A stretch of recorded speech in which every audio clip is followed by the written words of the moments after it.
Et bonjour, bienvenue dans cette vidéo sur vérifier l'absence de problème dans Excel. Donc pour l'exercice, j'ai mis plusieurs problèmes à l'intérieur de ce tableur que je vais devoir retirer. Hop, alors, normalement on irait dans Fichier, ici dans Information, puis ensuite vérifier l'absence de problème dès le début. Sauf que j'ai actuellement beaucoup de cellules dans ce tableur.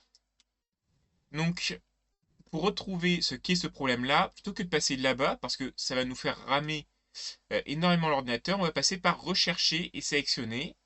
On va sélectionner les cellules. On va chercher la dernière cellule du tableur pour voir un peu ce qui se passe. Et effectivement, on va dire que c'est mon chat qui est passé par là, qui a écrit SFD sur la ligne 1 48 576 et colonne XFD, donc aux limites d'Excel. Alors, hop, je vais commencer par retirer ça. Et on va commencer par retourner à un niveau un peu plus normal du tableur. Hop. Ensuite, je vais sauvegarder le tableur. Là, tout de suite, vous voyez mes lignes, mes colonnes, ça a été tronqué totalement. Hop.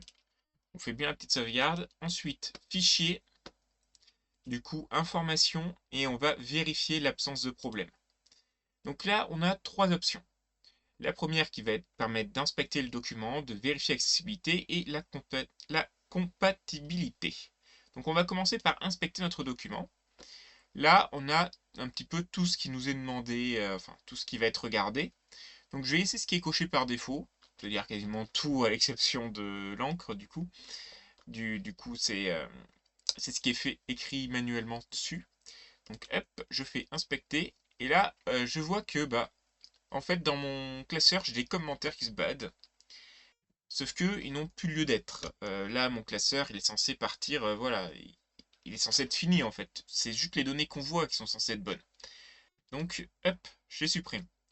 Je vois que il y a des problèmes sur les propriétés du document, machin, hop, je retire ces alertes. Voilà, information personnelle que je supprime.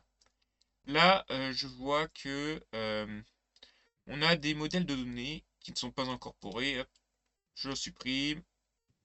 Données XLM, hop, ligne de colonne masquée, hop. Voilà, je peux faire réinspecter si je veux, mais ça va juste me dire qu'il n'y a plus rien. Le fait de garder beaucoup de choses cochées n'influe pas énormément le temps de recherche. Ce qui va vraiment l'influencer, c'est ce que j'ai fait au début en retirant la case qui se trouvait à Pétaouchnok au fin fond du classeur. Parce que entre quelques milliers de cases à examiner et 17 milliards, ça prend pas le même temps. Voilà, tout simplement. Hop, donc là je ferme ça. Ici je peux voir que du coup j'ai plus de colonnes. Ici là j'avais planqué des colonnes disparues. Ici j'avais mis des petits commentaires disparus. Hop, je reviens ici, on va regarder la suite. Donc dans vérifier absence de problème, on a aussi l'accessibilité. Donc on va regarder ça. Ah bah là je vois que j'ai deux alertes. La première, elle se trouve ici. Alors apparemment j'aurai un texte illisible. Donc couleur de remplissage, on va le mettre en noir. Alors, hop là, pas couleur de remplissage, couleur de police plutôt. On va le mettre en noir, ok.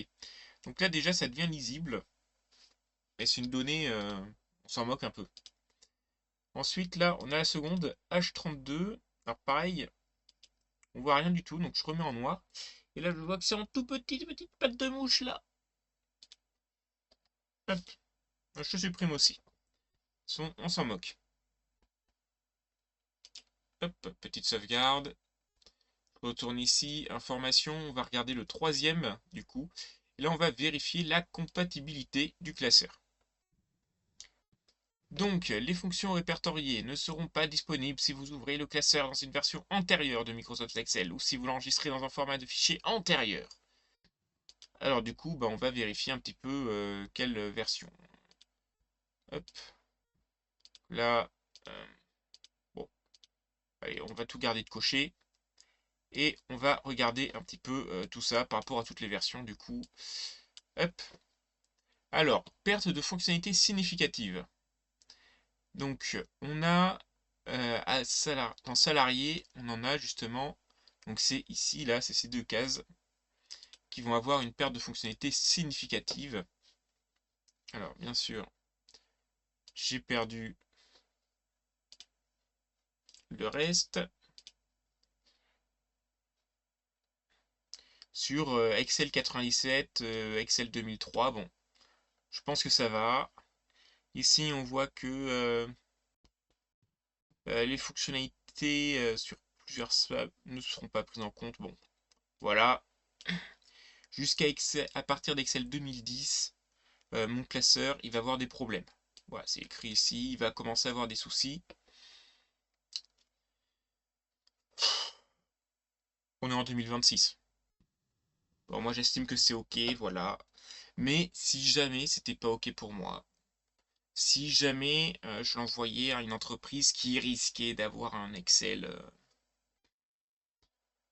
si vieux que ça ne fonctionne pas, bah, je pourrais faire la modification grâce à ça. Je peux vérifier la compatibilité de mes formules, de mes méthodes, voilà. Hop, là je fais OK, voilà, c'est bon, ça me va. Juste ce que je voulais voir. Et sur ce, eh bien j'espère que cette vidéo vous aura plu. Et je vous dis à la prochaine.